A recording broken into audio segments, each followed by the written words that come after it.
کی head line ہے وَمَا أَرْسَلْنَاكَ إِلَّا رَحْمَةً لِلْعَالَمِينَ کہ اے پیغمبر ہم نے آپ کو دو جہاں کے لیے رحمت بنا کر بھیجا ہے۔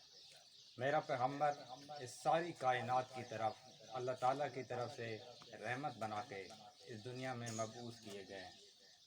آپ کی رحمت صرف انسانوں تک محدود نہیں بلکہ آپ کی رحمت جنگل کے موذی جانور اور درندے بھی اس سے مستفید ہو رہے ہیں۔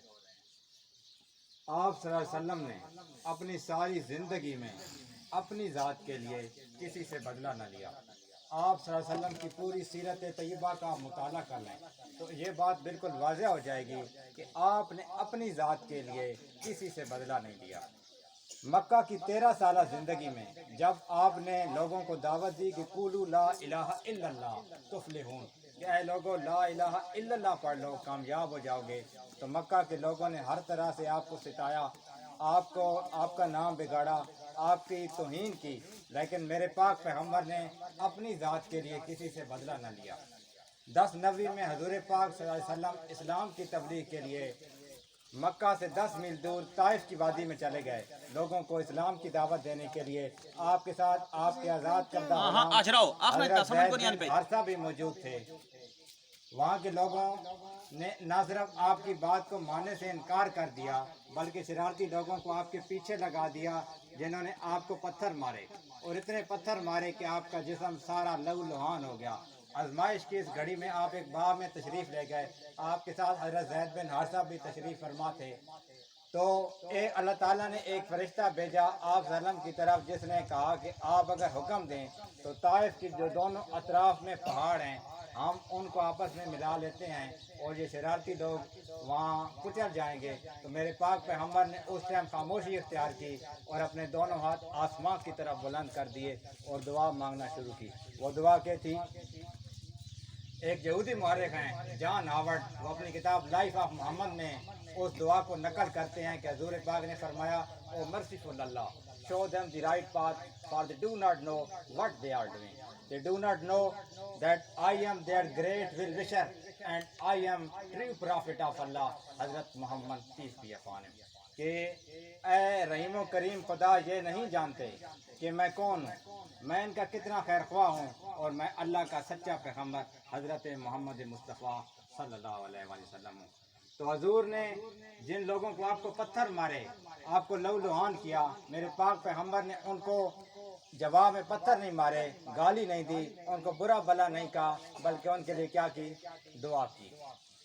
تو حضور کی سیرت سے یہ پہلا سبق ہمیں یہ ملا کہ کسی کے برا بلا کہنے سے، اس کی برائی کرنے سے، اس کا جواب برائی سے نہیں دینا بلکہ بلائی سے دینا ہے، تاکہ وہ اس اخلاق سے متاثر ہو کر ہماری بات مان لے۔ تو حضور پاک صلی اللہ علیہ وسلم نے اس ٹائم جو دعا کی کہ اللہ تعالیٰ ان کو ہدایت دے اور ان کو صراط مستقیم پہ چلا، تو آپ کی یہ دعاؤں کا ثمر ہے کہ محمد بن قاسم جس نے سندھ کو فتح کیا اور راجہ طاہر کو شکست دی، وہ انہی طائف کی بستی والوں کی اولاد میں سے تھا اور انہی کی وجہ سے حضور کی دعاؤں کے صدقے آج ہم مسلمان ہیں۔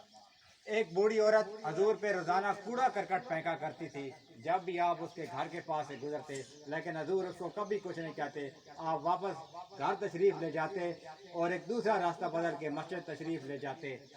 ایک دن وہ بوڑھی عورت اپنے گھر کے چھت پہ موجود نہیں تھی تو لوگوں نے بتایا کہ وہ بیمار ہے، اس کا دنیا میں سوائے اللہ کے اور کچھ نہیں ہے، وہ گھر میں اکیلی رہتی ہے۔ تو حضور پاک صلی اللہ علیہ وسلم اس کے گھر تشریف لے گئے، وہ پریشان ہو گئی کہ حضور مجھ سے بدلہ لینے آئے ہیں، تو آپ نے فرمایا کہ بوڑھی ماں پریشان نہ ہو، اللہ نے مجھے رحمت بنا کر بھیجا ہے، پریشان کرنے کے لیے نہیں۔ آپ نے اس کی خدمت کی، وہ اتنی متاثر ہوئی کہ وہ کہنے لگی کہ بیٹا آپ اتنے اچھے ہیں تو آپ کا دین کتنا اچھا ہوگا، آؤ مجھے کلمہ پڑھاؤ، میں مسلمان ہونا چاہتی ہوں۔ تو حضور کے عمدہ اخلاق کو دیکھ کر لوگوں نے اسلام قبول کیا۔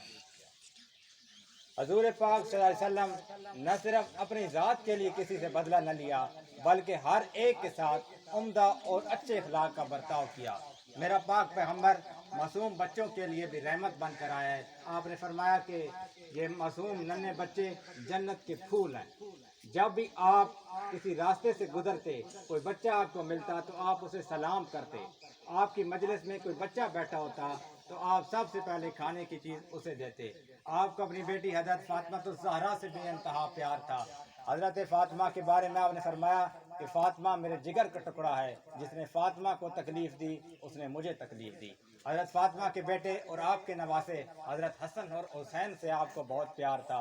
आप कभी फरमाते कि हसन हुसैन मेरे दो बाजू हैं, और कभी कहते हसन हुसैन मेरी दो टहनियाँ हैं, और कभी कहते हसन हुसैन मेरे दो फूल हैं। एक रोज़ आप हसन हुसैन के साथ ईद की नमाज पढ़ने जा रहे थे। रास्ते में आप एक खुले मैदान से आपका गुजर हुआ। आपने देखा कि एक बच्चा सब बच्चों से अलग एक कोने में बैठा रो रहा है और बाकी बच्चे खेल रहे हैं। आप उसके पास तशरीफ़ ले गए और उसे उसके सर पे शफकत का हाथ रखा और उसे फरमाया कि क्यों रो रहे हो? तो बेटा रो कर कहने लगा वो छोटा बच्चा कि मेरे माँ बाप इस दुनिया से पर्दा फरमा गए हैं, मेरा इस दुनिया में अल्लाह के सिवा और कोई भी नहीं है। आज ईद का दिन है, बच्चों ने नए कपड़े पहने हुए हैं, मेरे पास कुछ नहीं है, उनके पास नए खिलौने हैं। तो जब बच्चे ने ये कहा तो हजूर की आंखों से आंसू आ गए। आपने बच्चे को उठाया, अपने सीने से लगाया, घर ले आए, उसको नहलाया धुलाया, नए कपड़े पहनाए, उसे खिलाया पिलाया। जब बच्चा मुस्कुराया तो हजूर ने फरमाया कि क्या तुम इस बात को पसंद करते हो कि आज के बाद मैं मोहम्मद तेरा बाप, आयशा तेरी माँ, फातिमा तेरी बहन और हसन हुसैन तेरे भाइयों। और फिर हज़रत आयशा से फरमाया कि मैंने इस बच्चे को रोते हुए देखा था, मेरा दिल चाहता था कि इस बच्चे को हंसता हुआ देखूं। तो मेरा पाक पैगंबर इंसानियत के चेहरे पर खुशियाँ बिखेरने आया है, परेशानियाँ बांटने नहीं आया। हजूर पाक सल्लल्लाहु अलैहि वसल्लम गुलामों के लिए भी रहमत बनकर आए। हजूर पाक सल्लल्लाहु अलैहि वसल्लम के पास हजरत ज़ैद बिन हारिसा बचपन में आपके पास तशरीफ़ लाए, अपने वालदैन से बिछड़ गए थे। जब हजरत ज़ैद बिन हारिसा के वालदैन उनको लेने के लिए आए कि हम आपको अपने घर ले जाएंगे, तो हजरत ज़ैद बिन हारिसा ने अपने वालदैन के साथ जाने से इनकार कर दिया। तो उनके वालिद ने पूछा कि वो क्या चीज़ है जो आपको अपने वालदैन के पास जाने से रोक रही है? तो हजरत ज़ैद बिन हारिसा ने जो जवाब दिया वो आब ज़र से लिखे जाने के काबिल है। हज़रत ज़ैद ने फरमाया कि मैंने हजूर की ज़ात में वो मोहब्बत देखी है, वो शफ़क़त देखी है, वो प्यार देखा है, वो मेहरबानी देखी है जो मैं हजूर की ग़ुलामी को छोड़कर आपके पास नहीं आ सकता। हज़रत अनस बिन मालिक बचपन में हजूर के ग़ुलाम बने। वो कहते हैं कि मैंने 10 साल हजूर की खिदमत की, लेकिन हजूर ने कभी भी मुझे किसी शरारत पर कुछ भी ना कहा। हजूर पाक सल्लल्लाहु अलैहि वसल्लम जंगल के मूज़ी जानदार और जानवरों और दरिंदों के लिए भी रहमत बनकर आए। हजूर पाक सल्लल्लाहु अलैहि वसल्लम एक रोज़ जंगल में तशरीफ़ ले गए। एक ऊँट बिलबिलाता हुआ हजूर के पास आया और आपके कदमों में सर रख लिया। अल्लाह ताला ने आपको जानवरों की ज़बान समझने की जसारत और सलाहियत दी थी। आपने उसके ग़ुलाम को बुलाया कि जो ऊँट आपकी शिकायत कर रहा है कि आप इसे खाने के लिए कम देते हो और इसे काम ज़्यादा लेते हो, और ऐसा आइंदा ना किया करो। आप एक दिन जंगल में तशरीफ़ ले गए। आपने देखा कि एक यहूदी शिकारी हिरनी को पकड़ कर ले जा रहा है। जब हिरनी ने आपको देखा तो वो बिलबिलाने लगी। हजूर ने उस यहूदी शिकारी से फरमाया कि ये आपकी शिकायत कर रही है कि मुझे चंद मिनट के लिए आज़ाद कर दें, ताकि जंगल में जो मेरे बच्चे हैं मैं उनको दूध पिलाकर फिर वापस आपके पास आ जाऊंगी। तो हजूर ने उसे दरख्वास्त की यहूदी शिकारी से कि इसे चंद मिनट के लिए आज़ाद कर दूं, मैं गारंटी देता हूं कि ये वापस आ जाएगी। यहूदी कहता है कि ठीक है, जाने दो। वो हिरनी चंद मिनट के बाद वापस आ गई। वो यहूदी शिकारी इतना मुतासिर हुआ, वो कहने लगा कि मैं मक्का की वादियों में आपकी तबलीग सुना करता था और कभी मदीना और ताइफ की गलियों में आपका पैगाम सुना करता था, लेकिन मुझे यकीन ना था। आज मैंने जब देखा कि एक जंगल का जानदार जिसको आपने पहले कभी मिले ही नहीं, वो आपको जानता ही नहीं, वो आपका इतना एहतराम कर रहा है, तो आपका दीन कितना आला होगा। मुझे कलमा पढ़ाओ, मैं मुसलमान होना चाहता हूँ। तो हजूर पाक सल्लल्लाहु अलैहि वसल्लम इस पूरी कायनात की तरफ, पूरी कायनात के एक एक ज़र्रे और एक एक चीज़ की तरफ रहमत बनकर आए हैं। आपकी रहमत हर चीज़ को अपने रहमत में घेरे हुए है। तो आप सल्लल्लाहु अलैहि वसल्लम की इस सीरत से हमें ये सबक मिलता है कि हम हजूर पाक सल्लल्लाहु अलैहि वसल्लम से इन वाक़यात को सुनाने का जो बुनियादी मकसद है वो यही है कि हमारे दिलों में हजूर पाक सल्लल्लाहु अलैहि वसल्लम की मोहब्बत पैदा हो, और आपकी जब मोहब्बत पैदा होगी तो आपके तरीक़ों पर चलना आसान होगा। आपके जो तरीक़े हैं, आपकी जो तालीमात हैं, उनके मुताबिक अपनी ज़िंदगी को ढालना आसान होगा। तो हजूर पाक सल्लल्लाहु अलैहि वसल्लम की पूरी सीरत का अगर मुताला करें तो उसमें सिर्फ दो बातें वाज़ेह तौर पर नज़र आएंगी, वो तवज्जो कीजिएगा।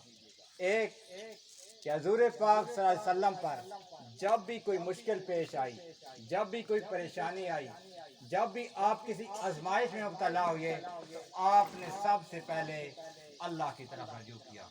किसकी तरफ रजू किया? किसकी तरफ? अल्लाह की तरफ। आपने अल्लाह को पुकारा और नमाज के ज़रिए और सब्र के ज़रिए, वस्तईनु बिस्सब्र वस्सलात, नमाज और सब्र के ज़रिए अल्लाह से मदद मांगी और अल्लाह ने आपको कामयाब किया। आपकी ज़िंदगी हमारे लिए एक नमूना है। कुरान मजीद का मुताला कर लें कि कुरान मजीद में फरमाया है कि आप सल्लल्लाहु अलैहि वसल्लम की ज़िंदगी आपके लिए एक बेहतरीन नमूना है। तो आप सल्लम ने जब भी आप पर मुश्किल आई तो आपने अल्लाह को पुकारा। आपने अपनी उम्मत को अपने अमल से ये तालीम दी कि जब भी आप पर मुश्किल आएगी आप किसको पुकारेंगे? किसको पुकारेंगे? अल्लाह को। आप सल्लम की ज़िंदगी के दो वाक़यात मैं आपके गोश गुजार करना चाहूँगा, तवज्जो कीजिएगा। जंग बदर का वाक़या है कि जब मुसलमानों की तादाद सिर्फ 313 थी और कुफार की तादाद 1000 थी। कुफार का लश्कर हर तरह के हथियारों और साजो सामान से लैस था, जबकि मुसलमानों के पास वसाइल न होने के बराबर थे। आप बदर के मैदान में शाम के वक़्त पहुंच गए। सुबह लड़ाई होनी थी, तो आपने पूरी रात बदर के मैदान में अल्लाह ताला से सर बसजूद होकर नमाज के ज़रिए सजदे में सर रख कर अल्लाह से मांगा कि ये चंद लोग हैं मेरे पास जो आपके दीन की खातिर और मेरी और आपकी मोहब्बत की खातिर इन कुफार से लड़ाई करने के लिए आ गए हैं। अगर ये भी ख़त्म हो गए तो आपका दीन इस दुनिया में पहुंचाने वाला कोई नहीं होगा। तो ऐ अल्लाह ताला कल कुफार के मैदान में हमारी मदद करना ताकि हम इन काफरों को शिकस्त देकर आपके दीन की खातिर पूरी दुनिया में आपका पैगाम पहुंचा सके। तो अल्लाह ताला ने आपकी इस दुआ को कबूल किया, लेकिन हजूर ने सजदे में सर रख कर मांगा। तो किससे मांगा? किससे मांगा? अल्लाह ने अगले दिन 5000, कुरान मजीद में सूरत अनफाल में मौजूद है, 5000 निशान ज़दा फरिश्तों को मुसलमानों की मदद के लिए भेजा, जिन्होंने काफरों को इबरतनाक शिकस्त दी। 70 काफिर मारे गए और मुसलमानों को शानदार कामयाबी मिली। तो आपकी ज़िंदगी से ये पहला सबक मिलता है कि जब भी मुश्किल पेश आए तो किससे मांगो? अल्लाह। तो हजूर पाक सल्लल्लाहु अलैहि वसल्लम की ज़िंदगी और आपकी सीरत बयान करने का बुनियादी मकसद ये है कि हम हजूर पाक सल्लल्लाहु अलैहि वसल्लम के तालीमात पर न सिर्फ अमल करें बल्कि हमें जो बातें मालूम हैं उन्हें अगले लोगों तक पहुँचाएँ। हजूर पाक सल्लल्लाहु अलैहि वसल्लम खातमुन नबीयीन हैं। आपके बाद दुनिया में कोई नबी नहीं आएगा, तो ख़त्म नबूवत के सदके जो आपकी तालीमात हैं उन्हें अगले लोगों तक पहुँचाना हमारा फ़र्ज़ है। तो आज से ये हम पुख्ता अज़म करें कि जो बातें दीन की हमें मालूम हैं उन्हें अगले लोगों तक पहुँचाएँ और नमाज की पूरी पाबंदी करें। मैंने पिछले सेशन में भी आपको 2 नसीहतें की थी कि एक सच बोलें और दूसरा नमाज पढ़ें। सच क्या है? हजूर ने फरमाया अस्सिद्क़ु युंजी वल किज़्बु युहलिक, सच निजात देता है और झूठ हलाक कर देता है। जब आदमी सच बोलता है तो वो उसका हर काम सही होता है। जब झूठ बोलता है तो 1 मील फरिश्ते उससे दूर भाग जाते हैं। जब रहमत के फरिश्ते इंसान के साथ नहीं होंगे तो अल्लाह की रहमत इंसान के करीब नहीं आएगी। और दूसरा नमाज मेरे नबी की आँखों की ठंडक है, मोमिन की मिराज है और दीन का सतून है। जो आदमी नमाज पढ़ता है अल्लाह ताला की जो मदद है वो उसके शामिल हाल होती है।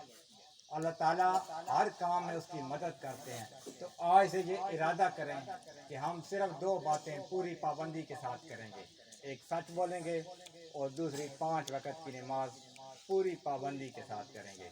کون کون وعدہ کرتا ہے؟ اللہ تعالیٰ آپ کو عمل کرنے کی توفیق عطا فرمائے.